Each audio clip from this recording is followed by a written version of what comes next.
Hi friends, Tiruchendur கோயில் போய் ரொம்ப நாள் ஆச்சு அப்படின்னு சொல்லிட்டு இன்றைக்கி திருச்செந்தூர் கோயிலுக்கு தான் நாங்கள் போயிருந்தோம். எப்பவும் போல் ட்ரெயினில் போயிட்டு அங்கேருந்து ஆட்டோவில் தான் கோயிலுக்கு வந்து ரீச் ஆனோம்.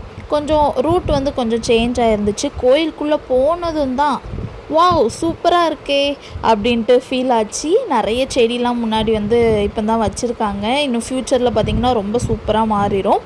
அதுக்கப்புறம் உள்ள என்ட்ரன்ஸ் ஆனதுமே அன்னதான இடம் வந்து மாற்றிருந்தாங்க. அந்த பில்டிங்கே காணோம்.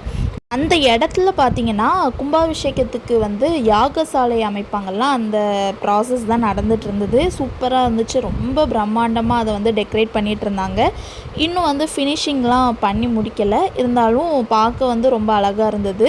அதுக்கப்புறம் கடற்கரையை நோக்கி போயிட்டு இருந்தோம். அங்கேயுமே நிறைய அந்த கம்பெல்லாம் நட்டி இப்போவே சாமி கும்பிட்றதுக்கு அந்த பாதைகள்லாம் ரெடி பண்ணிகிட்டு இருந்தாங்க. அதுக்கப்புறம் நாங்களும் போய் சாமி கும்பிட்டுட்டு வெளியில் வந்தாச்சு.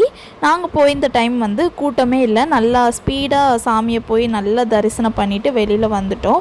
வெளியில் பார்த்திங்கன்னா விஷாகி அக்கா வந்து நிறைய பேருக்கு தெரியும்னு நினைக்கிறேன். அவங்க கடையில் வந்து சின்னதாக பர்ச்சேஸை போட்டுட்டு வீட்டுக்கு கிளம்பிட்டோம். அவ்வளோதான் ஃப்ரெண்ட்ஸ், பாய்.